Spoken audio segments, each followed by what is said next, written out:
Dios, habiendo hablado muchas veces y de muchas maneras en otro tiempo a los padres por los profetas, en estos postreros días nos ha hablado por el Hijo, a quien constituyó heredero de todo y por quien asimismo hizo el universo, el cual, siendo el resplandor de su gloria y la imagen misma de su sustancia, y quien sustenta todas las cosas con la palabra de su poder, habiendo efectuado la purificación de nuestros pecados por medio de sí mismo, se sentó a la diestra de la majestad en las alturas, hecho tanto superior a los ángeles, cuanto heredó más excelente nombre que ellos.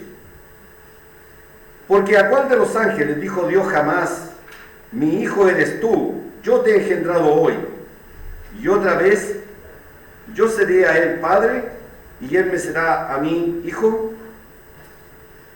Y otra vez, cuando introduce al primogénito en el mundo, dice: adórenle todos los ángeles de Dios. Ciertamente de los ángeles dice: el que hace a sus ángeles espíritus y a sus ministros llama de fuego. Mas del Hijo dice: tu trono, oh Dios, por el siglo del siglo. Cetro de equidad es el cetro de tu reino. Has amado la justicia y aborrecido la maldad, por lo cual te ungió Dios, el Dios tuyo, con óleo de alegría más que a tus compañeros. Y tú, oh Señor, en el principio fundaste la tierra, y los cielos son obra de tus manos. Ellos perecerán, mas tú permaneces. Todos ellos se envejecerán como una vestidura, y como un vestido los envolverás y serán mudados. Pero tú eres el mismo, y tus años no acabarán. Pues ¿a cuál de los ángeles dijo Dios jamás: siéntate a mi diestra hasta que ponga a tus enemigos por estrado de tus pies? ¿No son todos espíritus ministradores enviados para servicio a favor de los que serán herederos de la salvación? Por tanto, es necesario que con más diligencia atendamos a las cosas que hemos oído, no sea que nos deslicemos, porque si la palabra dicha por medio de los ángeles fue firme, y toda transgresión y desobediencia recibió justa retribución, ¿cómo escaparemos nosotros si descuidamos una salvación tan grande, la cual, habiendo sido anunciada primeramente por el Señor, no fue confirmada por los que oyeron, testificando Dios juntamente con ellos, con señales y prodigios y diversos milagros y repartimientos del Espíritu Santo según su voluntad? Hasta aquí vamos a leer por el momento.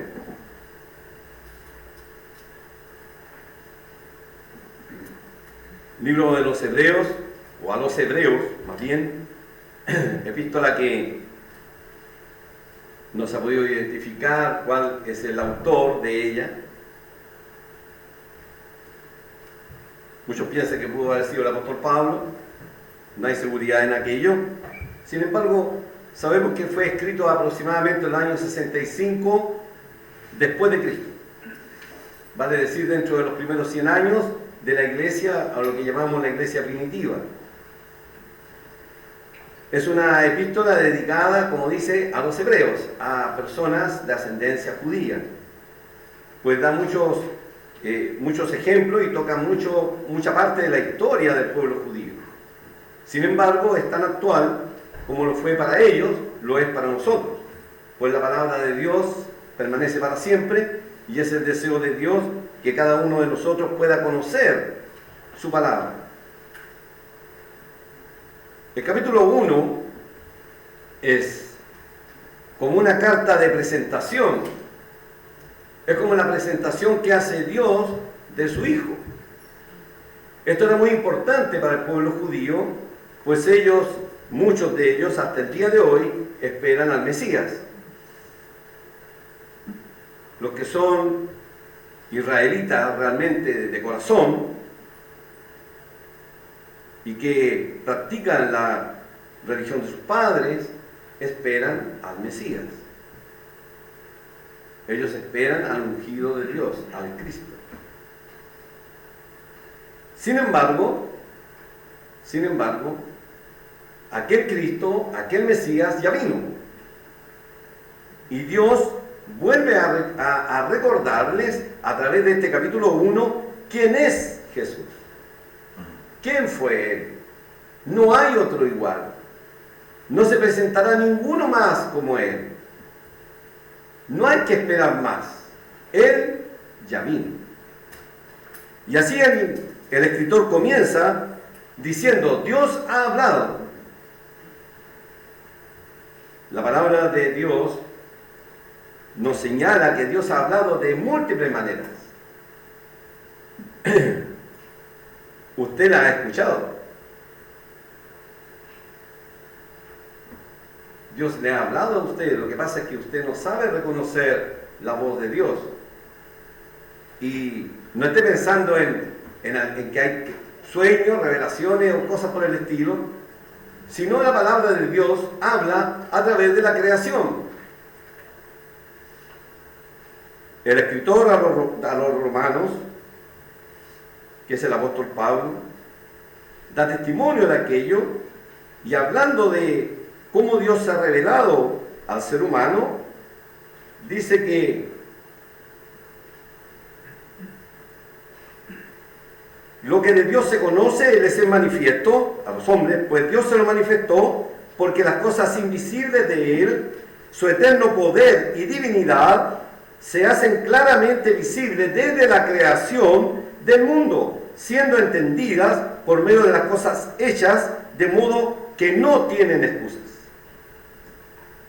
El ser humano no tiene excusa, usted no tiene excusa, yo no tengo excusa de decir que no he visto la grandeza, la maravilla de Dios. Basta mirar una noche estrellada, especialmente en nuestra cuarta región, ¿cierto? Con sus cielos mundialmente reconocidos como de los más puros que hay, de manera de que se han instalado estaciones, ¿cierto?, de avistamiento en cuanto a lo que es astronomía, casi de lo más avanzado que hay. Están aquí en nuestro norte. De manera de que el ser humano, cada vez que mira las estrellas, no tiene excusas para decir que no ha escuchado de Dios. Dios tiene loco a los científicos. Dios tiene loco a los astrónomos. Cada vez descubren nuevas cosas. Hay leyes del universo que son inexplicables para ellos. Dios lo hizo así. Pues la sabiduría del mundo, Dios es como que fuera necedad. El ser humano solo lo que ha hecho es descubrir las cosas hechas. ¿Por qué caen los objetos al suelo? Lo único que hicieron fue descubrir que existe la gravedad. No la inventaron. No la inventaron. Las atracciones, ¿cierto?, entre las masas, esta fuerza gravitacional es una ley universal. Mantiene el universo como está. No es al azar. Ningún planeta de nuestro sistema solar está al azar en la órbita en que está. Está a la distancia justa. La Tierra no está ni más cerca que nos quememos, ni más lejos que nos congelemos. Está en el punto exacto. Tiene una sola luna, no tiene dos lunas, ni 20 lunas, como otros planetas. Tiene una sola que basta para nosotros. Basta para mantener los océanos en movimiento y producir el oleaje que oxigena el mar. Sin oleaje, las aguas mueren. Sin oxígeno, las aguas mueren. Sin oleaje, el mar y todos sus seres estarían muertos. ¿Qué lo produce? El azar, una luna puesta en la órbita adecuada. Está allí porque Dios la puso allí. La inclinación de la Tierra tiene la inclinación que tiene, no es casualidad. ¿Por qué no gira simplemente de norte a sur y no solucionamos los problemas? Si fuera así, no existirían las estaciones. Por eso que Dios dice, no hay excusa para el ser humano. Dios se ha hecho manifiesto desde la creación del mundo. ¿A través de qué? De las cosas hechas. Basta ver nuestro propio cuerpo. Somos una máquina química, ¿cierto? Y física, andando. Principios de palanca, torque, etc. Están manifiestos en nuestro cuerpo. Al azar, evolución, pamplinas. Adaptación, sí. Evolución, no. Somos así. Seres inteligentes, diferentes de los animales. Tienen su grado de inteligencia y tienen sus instintos. Nosotros diferentes. ¿Ha visto usted algún cortejo fúnebre de animales? ¿Ha visto cortejo fúnebre de los seres humanos? En todos lugares existen. Porque el hombre trasciende. El hombre está en su mente, en su corazón, tiene algo que Dios ha puesto y es el sentido de la eternidad. En cualquier época de nuestra vida nos hacemos preguntas existenciales. ¿De dónde vengo? ¿Con qué propósito estoy aquí? ¿Hacia dónde voy? Pues Dios ha hablado muchas veces y de muchas maneras. En otro tiempo a los padres por los profetas, le está hablando al pueblo judío, le dice, a nuestros padres, Dios, ¿cómo les habló? A través de profetas. Profetas que anunciaron cosas que sucedieron porque era de parte de Dios, no de charlatanes como en el día de hoy. No a través de Nostradamus, sino de un profeta como por ejemplo Isaías, perdón. Elías también, pero Isaías. Sin número de profecías acerca del Señor Jesucristo, todas cumplidas. ¿Sabe usted cuántas profecías aproximadamente se cumplieron el día de la muerte del Señor Jesús? Allí en la cruz, 33, 32 profecías en aquel mismo evento. ¿Casualidad? Recuerdo a un hombre que había sido compañero en la universidad. Él salió unos años después, pero conversábamos acerca de Jesús. Traté de predicarle el Evangelio, pero él estaba engañado porque decía que Jesús había autocumplido las profecías. ¿Así? O sea, él obligó a los soldados romanos que echaran suerte sobre sus ropas. Él obligó a que le ofrecieran vinagre. Él lo hizo. Él le habló desde la cruz y los obligó a hacer aquello. Él les dijo que después de muerto le atravesaran con una lanza. Lo dijo. Él inventó una crucifixión. Qué necio es pensar algo así. El Señor es el Mesías. El Señor es el Cristo, el Hijo. Él está haciendo, Dios, la presentación de su Hijo. Al menos 4 veces, en forma reiterada, el Señor habla. Dice, el Hijo, verso 2, mi Hijo, versículo 5, mi Hijo, versículo 5 al final, versículo 8, del Hijo dice, el Señor está haciendo la presentación de su Hijo. De su Hijo. Es importante saber quién es Cristo. No es como Buda. Buda está muerto, no resucitó. Mahoma se murió y no resucitó. Cristo resucitó. Nadie ha podido desmentirlo. Hombres han tratado de hacerlo y han caído en sus propias trampas. Otros se han convertido tratando de hacerlo.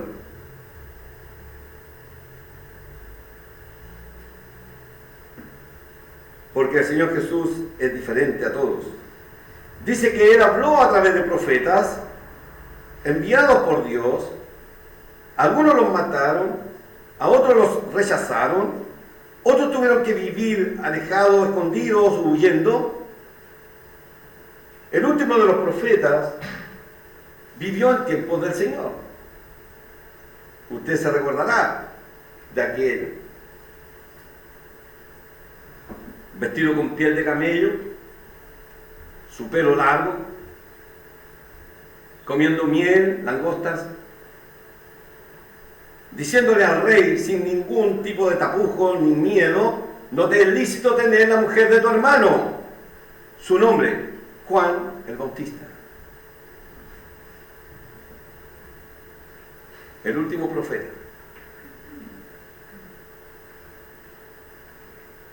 Que anunciaba de antemano al Cristo. Él dijo, yo no soy digno de desatar la correa de sus zapatos.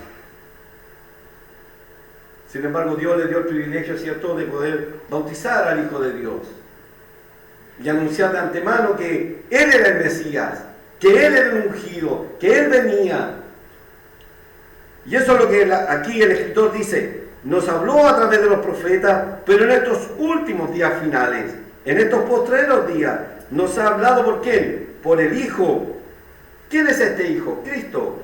¿Quién es Él? ¿A quién constituyó? Heredero de todo. El Señor es el vocero de Dios,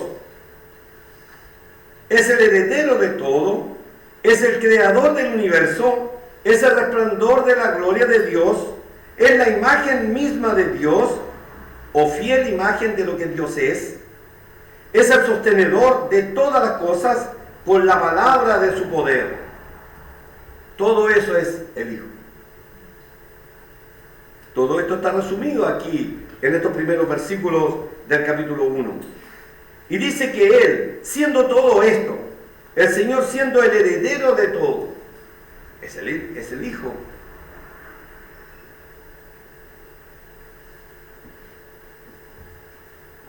Él es el Rey. Es el vocero de Dios. El Señor, comenzando su ministerio, comenzó diciendo, arrepiéntanse y crean en el Evangelio. El arrepentimiento no es algo optativo. Si bien es cierto, tú crees que si te arrepientes bien y si no, bien también. Pero tiene consecuencias tu decisión.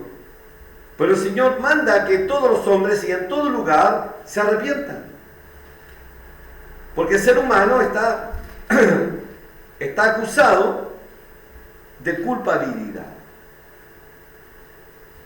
¿Quién puede colocarse a la par con el Señor Jesús? Recordemos, Él es el vocero, el heredero, el creador, el resplandor de la gloria de Dios, la imagen misma de la sustancia de Él, el que sustenta todas las cosas con el poder de su palabra. ¿Quién de nosotros se atreve a igualarse a Jesús?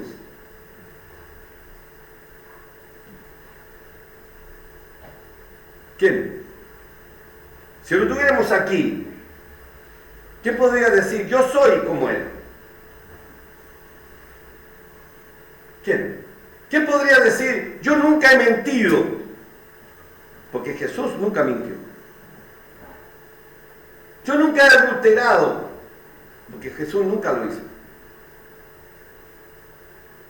Yo nunca he codiciado nada de mi prójimo. Cuando somos niños, ¿cierto? No codicié el juguete de mi prójimo. Si lo actualizáramos, tal vez uno diría, bueno, no he codiciado el PlayStation que tienen. Si es más joven, no he codiciado porque ahora los jóvenes tienen accesibilidad a muchas cosas. No codicio el auto de mi amigo joven. No codicio sus zapatillas, no codicio su ropa. ¿Quién puede decirlo? No codicio la casa de mi prójimo. Ponerse al lado de Jesús, porque Él nunca lo hizo. Vivió tan humildemente, es cierto que no tenía dónde recostar su cabeza. No tenía dos túnicas, tenía una sola. Usaba sandalias, no Nike, Adidas, humildes sandalias.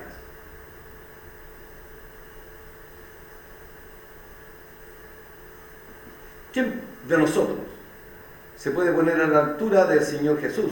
A quien Dios resalta aquí, este es mi Hijo amado, este es mi Hijo, el resplandor de mi gloria, la imagen misma de mi sustancia, dice Él.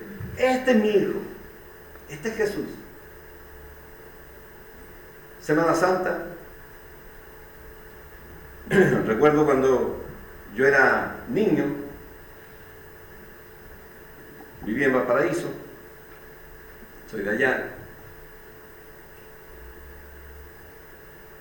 y de verdad que no se escuchaba música estridente en ninguna casa. Se guardaba un recogimiento que era muy especial en aquellos días. Se nos hacía pensar a nosotros, ¿cierto? Uno siendo niño, yo criado en un hogar católico, que meter puya era pecado porque eran días especiales, porque el Señor Jesús había sufrido. ¿Cómo íbamos a hacer fiesta? Compare aquellos tiempos y pregúntele si usted es muy joven o más joven que yo, ¿cierto? Pero usted pregunte a sus abuelos, ¿cómo era la Semana Santa antes? Ahora no hay recogimiento en nada. A nadie le interesa Jesús, no le importa, pero a Dios sí. Y debiera importarte a ti, porque te pedirá cuenta. Te pedirá cuenta, pues Él vino a purificar, dice nuestro ser, vino siendo todo lo que hemos dicho, lo que Dios más bien ha dicho de Él, dice que habiendo efectuado la purificación de nuestros pecados, ¿cómo? El vocero de Dios, el heredero, el creador, el resplandor, la imagen misma de Dios, ¿cómo? Vino a purificar, efectuó la purificación de nuestros pecados. Así es. Así es. Él se dejó apresar, Él se dejó escupir, Él no se defendió, y recuerda lo que Él es. Él le dijo, ¿cierto?, a los que lo apresaban: ¿ustedes creen que tienen poder sobre mí? A Pilato: si yo orara, dijo, mi Padre enviaría 12 legiones de ángeles. El Señor pudo haber salido librado aquel día, no tendría ningún problema. Pero Él no lo hizo, porque Él venía a morir por nuestros pecados. Pues la carrera loca del ser humano y de la humanidad hasta el día de hoy es ir al infierno, es el infierno mismo. La criatura, la creación gime para que estos días se acorten. ¿Usted cree que la ecología nació en alguna mentalidad científica? Nació en Dios. Dios es el primero que nos dio el mundo para cuidarlo, para que señoreáramos sobre animales y peces y aves y lo cuidáramos. ¿Qué hemos hecho? Lo estamos destruyendo. Usted llámele capitalismo como quiera, pero el ser humano, por su maldad, por nuestra maldad, destruimos nuestros entornos. Basta ver nuestros hogares, ¿o no? Basta ver hogares, ¿cierto?, que nos rodean, hogares de gente muy querida o amada, hoy casado, mañana divorciado, hijos abandonados.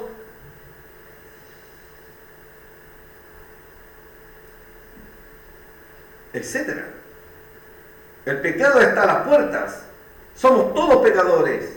Así nos acusa la palabra de Dios. No hay ninguno que no haya mentido en este salón. No hay ninguno que no haya tenido malos pensamientos. Todos los hemos tenido. Somos culpables, porque no es que nos comparemos unos con otros. Yo no soy mejor que usted. Dios es el que nos compara con su Hijo.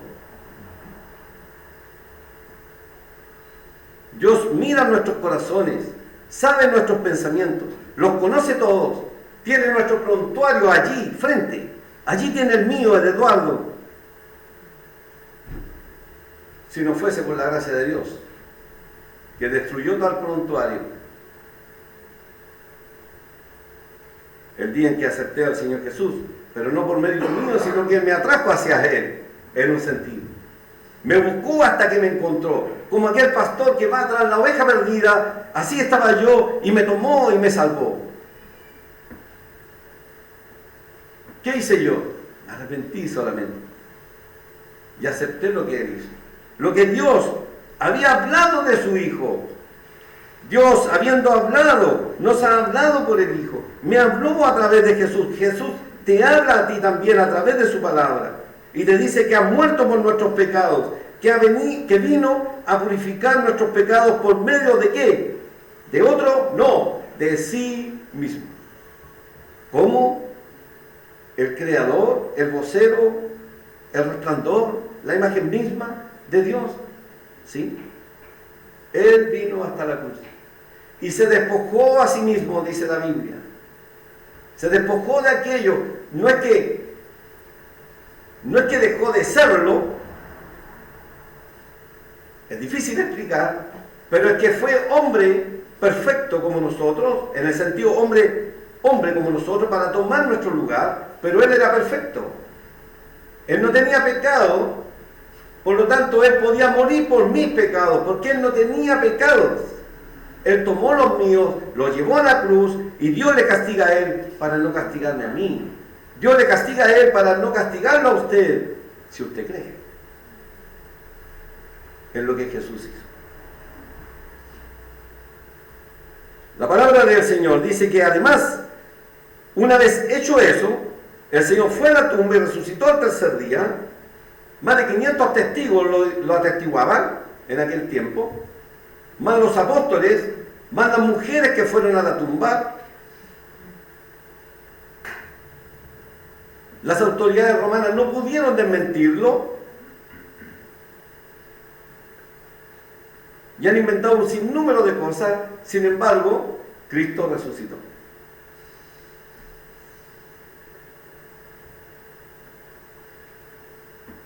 ¿Y qué pasó? Ascendió a los cielos. ¿Y dónde está Él? Él está a la diestra de Dios. Él está allí en su trono, esperando el momento para venir a buscar a su iglesia, que son todos aquellos que hemos creído en Jesús. Si usted no ha creído en Jesús como Salvador personal, usted no es parte de la iglesia. Podrá ir a una iglesia, podrá leer la Biblia, podrá ir a una escuela dominical, podrá ir a un culto, podrá ir a una religión cualquiera. Pero si no se ha arrepentido y nunca ha creído en Jesús, usted no es parte de la iglesia que Jesús viene a buscar. Jesús viene a buscar a todos aquellos que se arrepintieron y le aceptaron, han creído en Él como Salvador personal. ¿Usted lo ha hecho? Yo lo hice a los 21 años. Usted lo ha hecho. Y el Señor está a la diestra. ¿Y qué fue hecho Él ahora? Aparte de todo lo que Él es, fue hecho tanto superior a los ángeles, por cuanto heredó más excelente nombre que ellos. Jesús no es un ángel, porque Él no fue creado por nadie.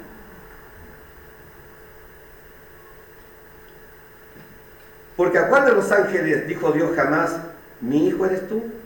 A ninguno. A ninguno. Por ahí hay una religión que inventa que el Señor Jesús es como, no, es el arcángel Miguel.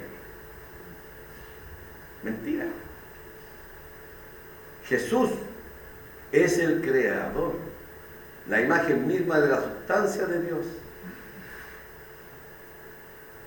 Dios a ningún ángel le dijo hijo, jamás.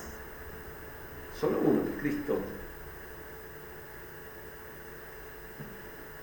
Encontramos en el Evangelio de Juan esta misma afirmación, y comienza el Evangelio de Juan, no Juan el Bautista, no se confunda, este es Juan el Evangelista, Juan uno de los apóstoles. Juan el Bautista ya ha muerto, y Juan escribe lo siguiente: es aquel que se recostó en el hombro del Señor, en el pecho del Señor en la última cena, era el más joven de todos los apóstoles. También huyó También fue cobarde. También dejó solo al Señor en Getsemaní. Pero el Señor lo usó para escribir el Evangelio. Porque con toda seguridad Juan se arrepintió de haber abandonado al Señor, pero lo hizo. Qué bueno verle después a los pies de la cruz. El único que estuvo allí. Cobarde al principio, valiente después. Y él escribe, en el principio era el Verbo, y el Verbo era con Dios, y el Verbo era Dios. Juan 1:1.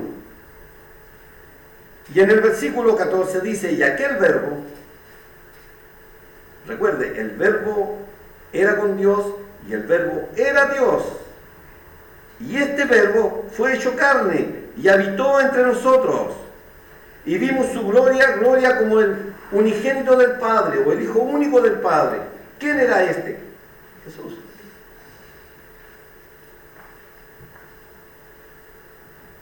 Dios no es hombre como nosotros. Y en su voluntad, obviamente,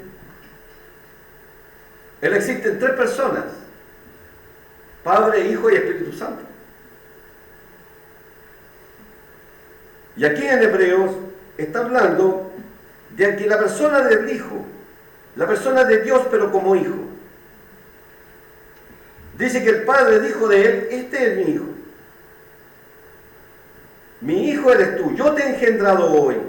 Mi Hijo eres tú, yo seré el Padre, Él será mi Hijo. ¿Quién? El Verbo. Y cuando lo introduce en el mundo dice, adórenle todos los ángeles de Dios. La adoración es solo a Dios.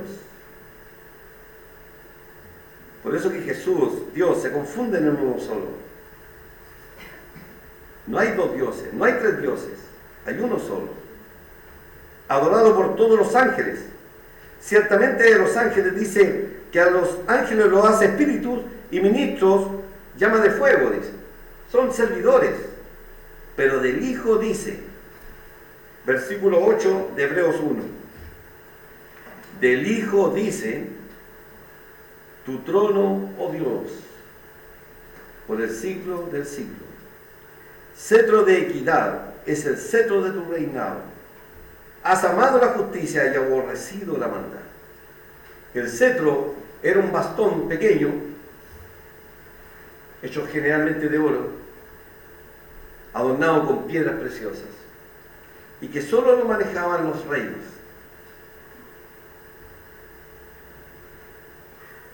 Este símbolo ha sido usado hasta el día de hoy todavía. Se utilizan algunas varas o pequeños bastones que son de mando, lo usaban los regimientos, los usan, los ejércitos. Ciertas personas tienen un cetro de mando, y si usted lo viera en la calle sabría que ese es el que lleva el poder. Aquí el poder, todo el poder se le dio al Señor Jesús. Todo el poder se le dio a Él, al mismo que murió en la cruz, pero que ahora está sentado a la diestra de Dios, y que tienes que dar cuenta ante Él. Él tiene el cetro, no lo olvides. Él no es el niñito pequeño que recordamos en Navidad y como que está siempre allí en la cuna. O el Cristo moribundo en la cruz y que nunca salió de ella. No, no te equivoques. Él está sentado a la diestra de Dios con el cetro en su mano. Él tiene todo el poder. ¿Qué aborrece Él? La injusticia y la maldad nuestra. La tuya, la mía. ¿Quién escapará? ¿Quién escapará? Y por eso que podríamos estar mucho tiempo, digamos, en este capítulo 1, pero en el versículo 13 dice, pues a cuál de los ángeles dijo Dios jamás, siéntate a mi diestra hasta que ponga a tus enemigos por estrado de tus pies. El estrado era una plataforma donde el rey apoya sus pies. Y dice que esa plataforma van a ser los enemigos de Dios. Un día el Señor tuvo un diálogo fuerte con los religiosos de aquel tiempo, y ese diálogo es totalmente vigente hasta el día de hoy. El Señor está hablando de Abraham y ellos se jactaban y decían, pero nosotros somos hijos de Abraham. Nosotros somos amigos de Dios. Entonces el Señor les tiene que decir lo siguiente: si ustedes fueran hijos de Abraham, ustedes amarían lo que amó Abraham. ¿Cómo? Entonces el Señor les vuelve a decir que Abraham lo amaba a él. Pero ¿cómo si estaba hablando con ellos, cierto? Pensemos en el calendario nuestro, le estaba hablando allí, cierto, en el año 33, 32, 31 de nuestra era, le está hablando a los judíos, pero le está diciendo que Abraham ya lo había visto hace cientos de años atrás. Es que ellos no saben a quién tienen delante. Y tal vez tú tampoco sepas quién es Jesús. Y lo mires en menos. No te equivoques. Y cuando estos religiosos querían ganar el diálogo con el Señor, esta discusión, ellos dijeron, hijos de Abraham somos. Y el Señor les dijo, ustedes son de otro padre, no de Abraham. Porque si ustedes fueran hijos de Abraham, me amarían. Pero ustedes son de vuestro padre, el diablo. Son hijos del diablo. Ustedes no me aman a mí. Son hijos del diablo, enemigos de Dios. Si uno no cree en Jesús, cuando una persona no cree en Jesús, cuando lo tiene lejos de su vida, a aquel que vino a dar su vida por él, si nosotros no somos inocentes, somos culpables, todo lo que nos rodea es nuestra propia culpa. No le echen la culpa a nadie. Si no estudias te va a ir mal en el liceo, en la universidad, en cualquier parte. Si no eres diligente en tu trabajo, te irá mal. Y si tú pecas contra Dios, ¿crees que saldrás librado? ¿Crees que tus pensamientos sucios se borran porque ahora, no sé, de repente te dio un estallido de altruismo y ahora piensas hacer lo bueno? No puedes dejar de pensar en lo malo. No puedes dejar de hacer lo malo. Cada uno de nosotros no puede dejar de hacer lo malo. Ahora estamos aquí en un lugar, ¿cierto?, entre comillas, escuchando la palabra de Dios, luego sale y al primer percance, ¿cierto?, puedes decir palabrotas, puedes quejarte con garabatos, puedes pelar a tu amigo, tu hermano, tu padre, tu madre, tu hijo, puedes chismorrear de tu vecino y sin ningún tipo de remordimiento. Y piensas que está bien, pero delante de Dios no está bien, es pecado. Y darás cuenta por tu pecado. Pero Jesús vino a morir por nosotros. ¿Cómo ha de tener Él por inocente al culpable si Dios ha advertido al ser humano, le ha hablado de muchas maneras a los padres por los profetas, nos habló a través del Hijo y siguió hablando a través de los apóstoles? Y hasta el día de hoy Dios ahora, así como me hablaron a mí un predicador, así te hablo yo a ti. Y Dios sigue usándonos a seres humanos para hablarte a ti, a tu corazón. Porque Él dio y entregó a su Hijo amado a morir por nuestros pecados. Debiera conmovernos. Por eso el escritor dice en el capítulo 2, estos pocos versículos que leímos, es necesario que con más diligencia, con más empeño, con una, ¿cómo decirlo?, con una actitud dirigida,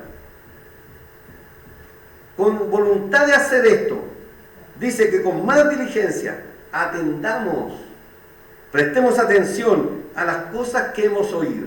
Tú no puedes dejar que este día se te olvide. Tú no puedes dejar que esta palabra de Dios que habla a tu corazón, la olvides. Porque es necesario que atiendas a lo que has oído. No sea que nos deslicemos. Cuando alguien se desliza hacia arriba,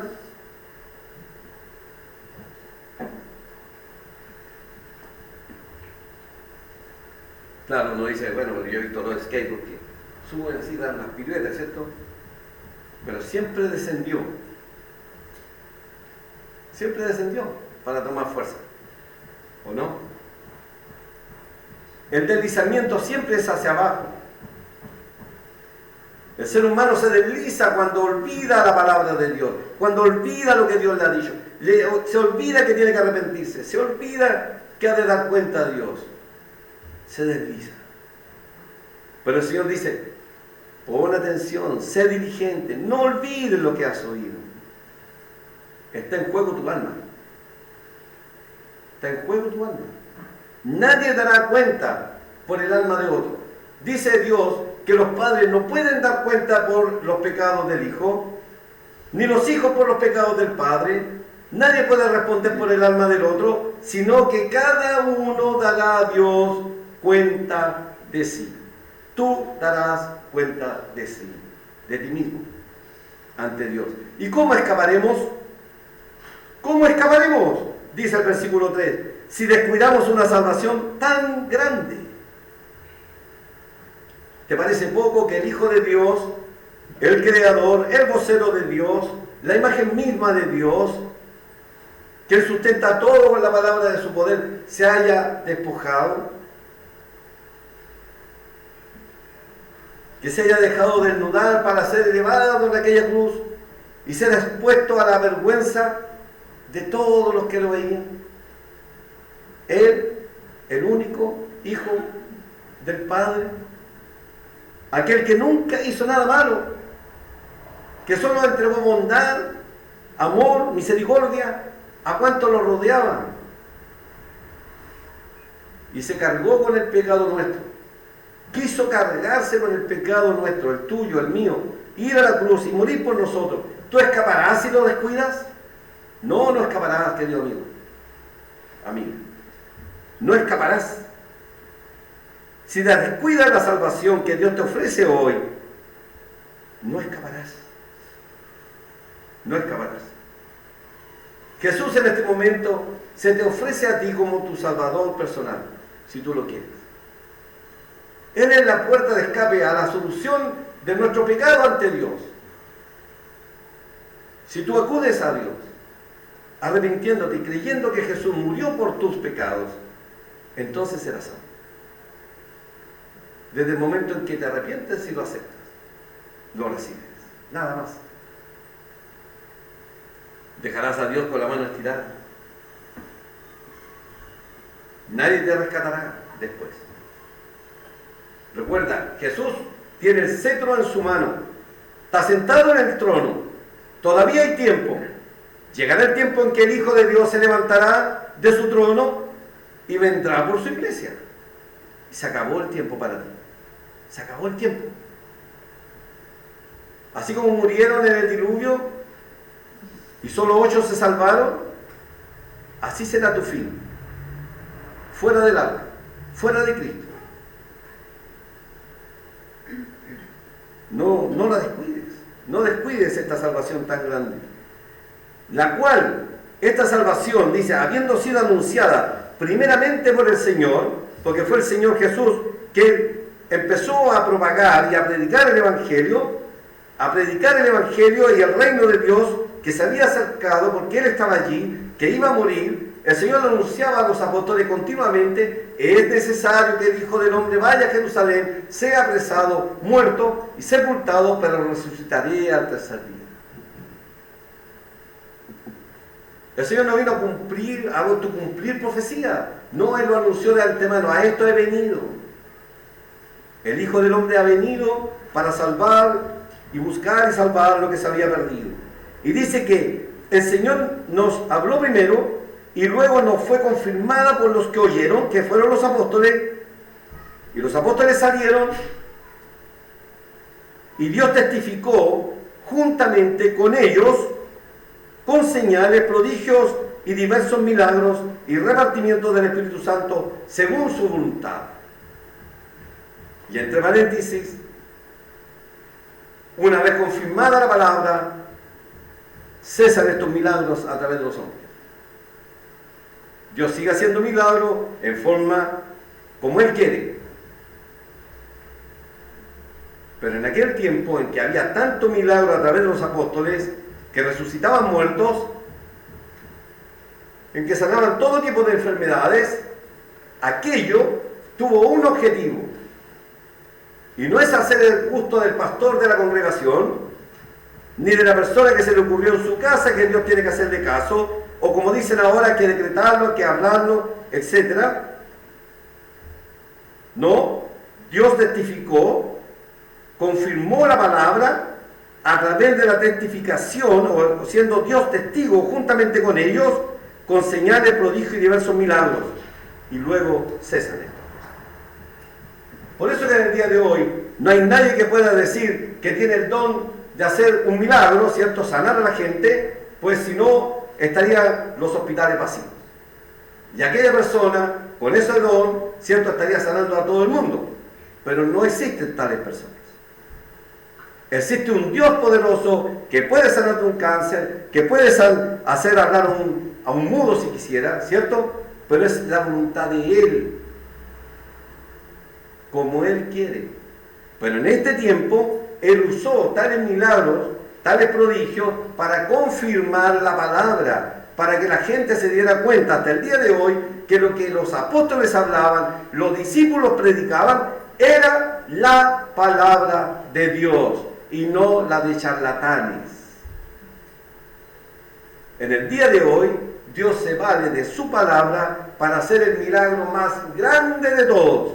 Más que resucitar a un muerto, más que sanar un cáncer, más que hacerte hablar si eres mudo, o caminar si eres paralítico. ¿Y sabes cuál es el milagro más grande? Es salvar el alma de un ser humano. Es tan grande ese milagro que Dios, el Señor Jesús, dice que hay en el cielo alegría y fiesta con los ángeles por un pecador que se arrepiente. No hay mayor milagro que este. No lo hay. ¿Responderás tú al llamado del Señor? ¿Responderás tú? ¿Descuidarás esta salvación tan grande, comprada al precio del amado Hijo de Dios? Eres responsable ante Dios. Dios te hace responsable ante Él, pues has escuchado lo que Él hizo, habiendo purificado, habiendo efectuado la purificación de nuestros pecados, se sentó a la diestra de Dios. Ya está hecho. No tienes nada que agregar, no tienes nada que hacer, salvo arrepentirte y creer en el Evangelio. El Señor bendiga su palabra. Vamos a orar, luego cantaremos una alabanza para terminar. Padre Celestial, te damos gracias por esta bendición que tenemos de tener tu palabra en nuestras manos. Desde ya un verdadero milagro, Padre, que la Biblia soporte década tras década, siglo tras siglo, y se mantiene intacta hasta nuestros días. Nadie ha podido, Padre, destruirla. Nadie ha podido hacerla a un lado. Mientras hayamos cristianos, Padre, tu palabra será predicada. Te damos gracias por esta oportunidad una vez más de poder presentar a tu Hijo amado ante aquellos que escuchan. Algunos que ya somos salvos podemos dar mucha más gloria a ti, Padre, mucha más honra, más deseo de servir, más deseo de ser humilde ante ti, porque aquel que es el Hijo tuyo vino a dar su vida por nosotros. Pero te rogamos por los que están aquí, pero que no son salvos, que no tienen sus pecados todavía perdonados, no lo saben, nunca te han recibido. Tal vez nunca habían escuchado este mensaje de tu palabra. Pero te agradecemos, Padre, que en tu sencillez, Señor, nos hablas a través de tu Hijo amado, a través de tu palabra, que nos indican que el Verbo se hizo carne, que habitó entre nosotros, que Él vino a hacer la purificación de nuestros pecados, y que tú deseas que nadie descuide una salvación tan grande como esta. Padre, te queremos encomendar a ti, a nuestros oyentes, a los que están aquí presentes, los que escucharán tal vez a través de las redes sociales, a través de estos sistemas tecnológicos que tú has permitido que estén, Padre. Te rogamos por tu palabra, para que haya muchos arrepentidos y que creyentes en ti. Padre Celestial, bendice tu palabra y nos encomendamos a ti agradecidos. En el nombre del Señor Jesús. Amén. Muchas gracias.